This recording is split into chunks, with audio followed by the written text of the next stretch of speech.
a un qui demande ça. Est-ce que c'est financé par Alex PG et les autres membres de l'équipe ou il y a eu des levées de fonds ou quoi? Non, c'est vraiment, on est 8. On a posé nos sous On a sorti les chéquiers. et nos couilles et c'est parti. Tu vois, et si tu l'as vu, on a parlé par exemple pour la télé-réalité. Et c'est vrai qu'on est comme ça, je veux dire, avec Alex. Et si tu veux, 4 millions d'eux. Et là, en fait, si tu veux, c'est qu'on est 8, on a la chance d'être une équipe. Je pense qu'on ne voit pas forcément tout, mais ça nous demande énormément de travail. Comme il vient de vous le dire, Alex, je veux dire, nous, c'est un projet qui nous tient à cœur parce que le Panthéon Business Club, c'est pas un coup de quelques mois, un an, 2 ans, 5 ans. C'est un truc, je veux dire, c'est pour toute une vie. Les gens parlent des francs-maçons, des Illuminati. Nos enfants, nos petits-enfants parleront du Panthéon et ils espéreront tous faire partie du Panthéon. C'est vraiment un truc, on a une vision très très long terme. Donc quand on dit ça, ça fait un petit peu ringard de se dire ouais, il dit des conneries, mais c'est vraiment nous un truc, on y croit, c'est-à-dire qu'on veut que les gens diversifient leurs revenus, on veut que si demain il y a un autre problème type Covid, type n'importe quoi, on peut pas savoir, les gens en France ils se retrouvent pas en galère. La plupart des gens ils ont un salaire moyen en France qui est très proche du SMIC et je veux dire c'est pas normal, il y a plein de possibilités. Sauf qu'on a une éducation financière en France qui est très mauvaise. Dans d'autres pays, c'est pas forcément beaucoup mieux, mais c'est déjà mieux. Et ben, au moins déjà nous, on veut que ses membres, ils puissent, je veux dire, très bien vivre. Et bien sûr que tout ça, ça a un coût. Nous aussi, derrière, il faut qu'on ait de l'investissement. Donc, bien sûr qu'on ne fait pas ça gratuitement non plus. Mais on veut vraiment aider les gens qui font partie du club. Est-ce qu'on pourra discuter avec les formateurs à un certain moment, par exemple 2-3 mois après le début? Mais le but, c'est de faire des lives, enfin, les événements qu'on va créer, le but, c'est que vous rencontriez aussi les formateurs et que vous en rencontriez des nouveaux, qu'on en intègre des nouveaux. Donc, bien sûr qu'il y aura des événements live, il y aura des événements physiques. Et le but, encore une fois, c'est de ramener le plus de valeur possible. En tout cas, les meilleurs dans leur domaine. Encore une fois, ça va pas être un fourre-tout. On n'est pas là pour vous submerger d'informations. On veut vraiment les bonnes informations par les bonnes personnes. Et voilà, donc oui, bien sûr que vous pourrez discuter avec les formateurs à un moment ou à un autre, d'une manière ou d'une autre. Bah, à l'exemple, un petit peu, un exemple concret, il y en aura d'autres hein, de formats, mais ce format-là où Et on pourra. demain, il y a TK Mining, par Voilà, exemple, il y qui aura va ce faire un format avec TK demain, ouais, carrément. Et il y en Et il y aura en a d'autres. d'autres qui arrivent très vite. Question intéressante. Et là, il y en a. Ouais, Vas-y, vas-y. vas-y, PG, avant que je te coupe. J'aurais dit des investisseurs au sein de l'équipe PBC qui peuvent investir dans les projets du PBC. Donc, bien sûr, c'est ce qu'il disait Guillaume au tout début. Peut-être que vous n'étiez pas là du live, mais le but aussi, c'est d'investir. Il y aura plein d'autres investisseurs, soit dans le carnet d'adresse, soit directement dans le Panthéon qui auront envie d'investir. Mais le but, c'est de faire émerger des startups, des licornes. Des licornes, je ne sais pas si vous connaissez, c'est une société qui fait 1 milliard rapidement de chiffre d'affaires. Voilà, le but, c'est vraiment de faire voilà, un business français. Il y aura forcément, imaginez un groupe, il y aura forcément des idées. Et donc, on fera des levées de fonds à l'intérieur en fait, de notre groupe. Tout le monde met un petit peu de sous. Le mec, il a une super idée. On prend des pourcentages, on répartit. Et c'est parti en fait. C'est-à-dire que quelqu'un qui va voir sa banque, peut-être qui prendra un refus, au sein du PPC, on sera soudés. Et ce sera beaucoup plus simple de lever un petit peu d'argent et de se lancer. Et c'est vraiment le but. Ouais. Ça c'est un point qui est très important, c'est qu'on va construire le projet, on va vraiment le construire avec vous.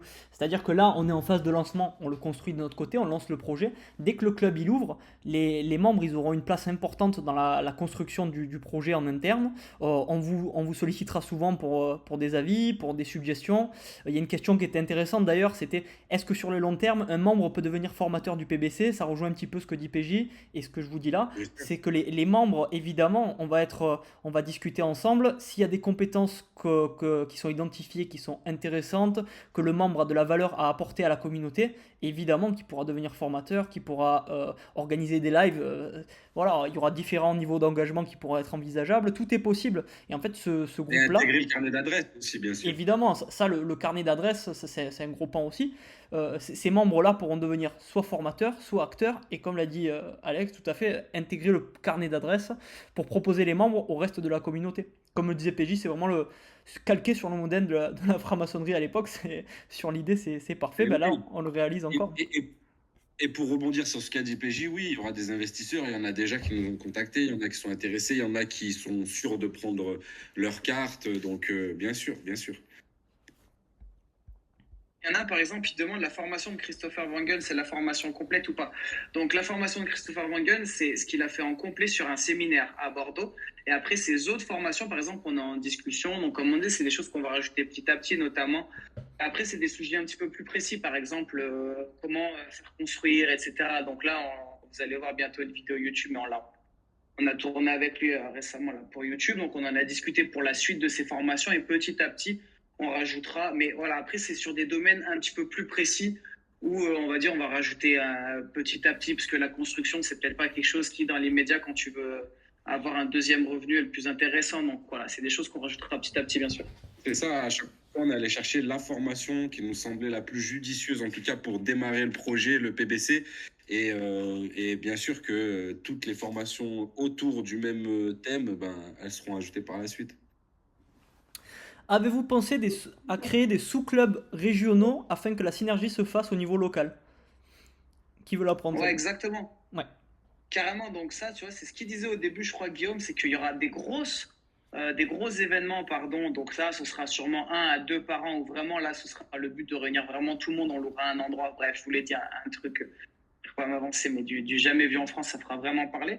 Et après, le but, c'est aussi de faire de manière plus régionale. Et donc, après, on mettra en fait des gens responsables par région, donc des gens qui sont membres du PBC, qui sont responsables par région, d'organiser des cocktails. Et c'est pour ça aussi qu'on voulait être 8888, parce que si après, dans votre région, il y aurait eu que, je sais pas, 30, 40 personnes, c'est trop fait pour vraiment se construire un business et tout. Donc, le but après, ce sera justement que chaque chef, entre guillemets, chaque responsable de région organise des événements, peut-être mensuels, peut-être voilà, tous les 2 mois, où là, voilà, dans chaque région, il y aura un événement, vous pouvez vous rencontrer. Nous, de temps en temps, avec Alex, on viendra, ou un autre membre de l'équipe, où on fera venir 1 ou 2 formateurs, voilà, pour compléter aussi un petit peu le truc. Et c'est justement cette idée aussi, c'est aussi de faire du business avec des gens qui sont proches de vous, voilà. Question qui revient. Nasreddine Ouais. qui pose des questions, enfin qui a posé 2 questions là, mais on a déjà répondu, donc enfin, on republiera la vidéo, mais c'est juste pour éviter de se répéter.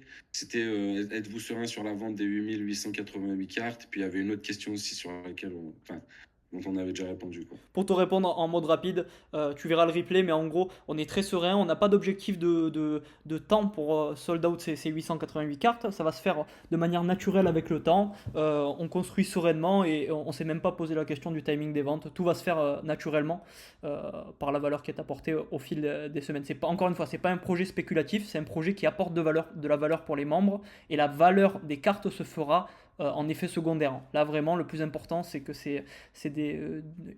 apporter le maximum de valeur pour les membres. L'aspect spéculatif et revente des cartes, c'est la valeur ajoutée, c'est le petit bonus en plus. Alors, Il y en a, il nous dit, est-ce que vous pensez qu'il y aura une vidéo de nos échecs en 2030 et que le PBC soit intégré dans cette vidéo d'un point de vue péjoratif? Alors, non, sinon on serait pas là en train de le faire. Comme ce qui dit ça, donc ceux qui savent pas, on a fait une vidéo sur YouTube, on a parlé un peu, entre guillemets, de nos échecs. Et comme tu as pu voir tous nos échecs, en vrai, on en a plutôt tiré des leçons, on a appris beaucoup de choses et surtout on regrette rien. Et je pense que c'est un point fort.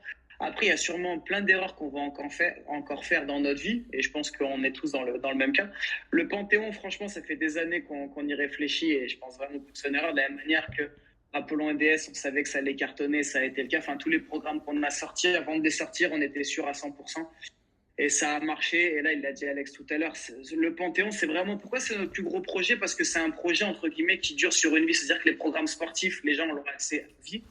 Mais quelqu'un qui fait Apollon 1 fois, 2 fois, 3 fois, il va pas le refaire toute sa vie. Alors que le business, une liberté financière, acquérir un nouveau mindset, tout ça, c'est vraiment quelque chose qui te change d'une vie. Et tu verras que dans quelques années, en 2030, je pense, il y en a beaucoup qui nous remercieront aussi, nous et l'équipe, parce que je pense qu'on va changer de nombreuses vies.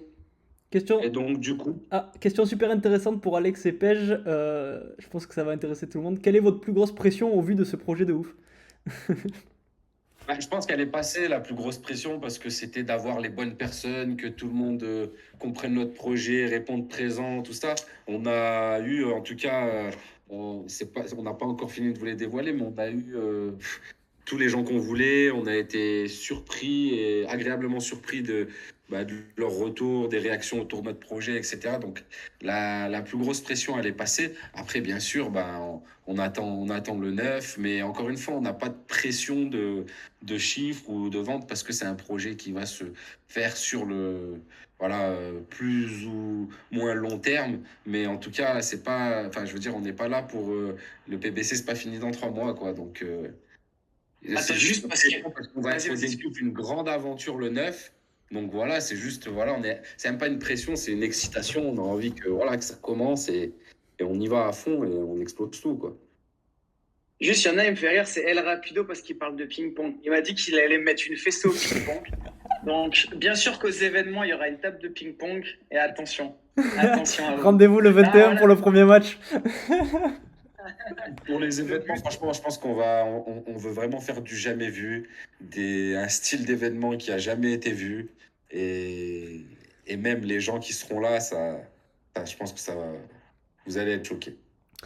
Euh, Et métaverse, j'ai vu, je sais pas si tu as vu, Guillaume, il y en a deux, trois qui avaient posé la question, et le métaverse, etc. Donc, nous, si tu veux, c'est qu'on a voulu proposer vraiment quelque chose de très concret. Et à l'heure actuelle, le métaverse, on est persuadé que ça fera partie aussi de l'avenir. Donc, on va s'y pencher très rapidement dessus. Mais à l'heure actuelle, on va dire là, pour présenter le club, etc., c'est pas quelque chose vers quoi on a voulu aller tout de suite. Si tu veux, c'est plus quelque chose qui va être prometteur dans les années à venir ou dans les mois à venir.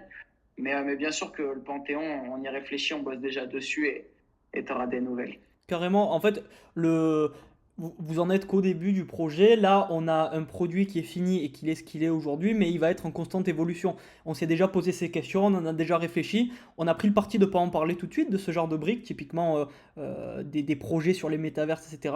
Parce qu'il faut faire du concret, il faut vous apporter de la valeur à l'instant, en mode rapide, hein, au début, dans les premières semaines suivant l'ouverture du club. Et un projet autour des métaverses, c'est plus du long terme, ça pourra se mettre un petit peu plus tard. C'est quelque chose si c'est en plus, si le marché confirme l'attraction autour de ce sujet, s'il y a vraiment des opportunités, évidemment qu'on s'y penchera. Mais là, dans un premier temps, nous, on est très terre à terre et l'objectif, c'est faire du concret à court terme. C'est ça, on veut vraiment jamais s'avancer, jamais donner de nom ou d'événements ou de quoi que ce soit qui soit pas sûr et certain. Donc, et c'est là où on se démarque, je pense, de la plupart des projets NFT qui, pour la plupart, ont vraiment des belles promesses, mais concrètement, voilà, nous, vous allez voir que tout ce qu'on vous a dit, ça sera présent directement dès l'achat de la carte. Et puis, dès qu'on annoncera quelque chose, ça sera du sûr à 100%. Il y en a, ils demandent pourquoi avoir choisi le Panthéon en nom. Donc le Panthéon, je trouve que ça représente vraiment bien le projet parce qu'on était tous fans un peu de la mythologie grecque, tout ça. Et Hichem, un des membres de l'équipe, il est venu avec ce mot et franchement, on a tous accroché direct parce que le Panthéon, ça représente beaucoup de choses. Déjà, ça représente un lieu très intellect, ça représente aussi un lieu où les gens ils sont en bonne santé, la mythologie grecque, tout ça. Et donc, on a tous kiffé. Et voilà, je sais pas si vous voulez rajouter des choses, Guillaume et Alex, mais c'est vrai on était tous fans. Ouais, c'est ça. Et Ça va bien avec. Vous allez voir que bien sûr, les cartes, c'est des dieux grecs dessus. Et puis, en fait, l'ensemble de tous les dieux grecs se retrouve au Panthéon. Le Panthéon, c'est vraiment aussi le lieu qui rassemble tous les dieux grecs. c'est ça. Et ça fait une belle métaphore en plus pour l'espace privé qu'on aura. Donc tout se raccordait bien là. C'était une super idée. Une question Il y a une qui. question fiscalité. Ah, excuse, vas-y, je te laisse faire après. Si on obtient une carte premium, donc vous avez compris qu'il y a 50 cartes qui vous rapportent de l'argent et que la somme est en Ether, serons-nous taxés si on vire l'argent sur notre compte bancaire français? Donc, comme ça, par exemple, typiquement, je vous donne une petite info, mais par exemple, sur le côté crypto, il y aura une partie de formation sur justement le côté fiscalité, tout ça. Mais si je peux te répondre, donc oui, en France, tu es taxé, c'est-à-dire que tu as la flat tax, qui est l'équivalent de 30%. Donc, si tu vires ton argent directement, tu transfères en euros et tu le vires sur ton compte, tu seras taxé. Après, tu verras qu'il y a des petites astuces, on en discutera dans le Panthéon, mais voilà, il y a des petites choses qui t'aideront par la suite. Carrément. Question sur les, Alors, les, si on a les événements. 888 cartes différentes, comment faire? Car il n'y a pas 8888 grecs. Oui, bien sûr, mais il y a plusieurs critères sur la carte qui changent et qui feront que, quoi qu'il arrive, ta carte, elle sera unique. Tu seras la seule personne à l'avoir. Carrément. Les couleurs, typiquement, les designs de cartes, vous verrez, vous pourrez les voir quand elles sont sorties.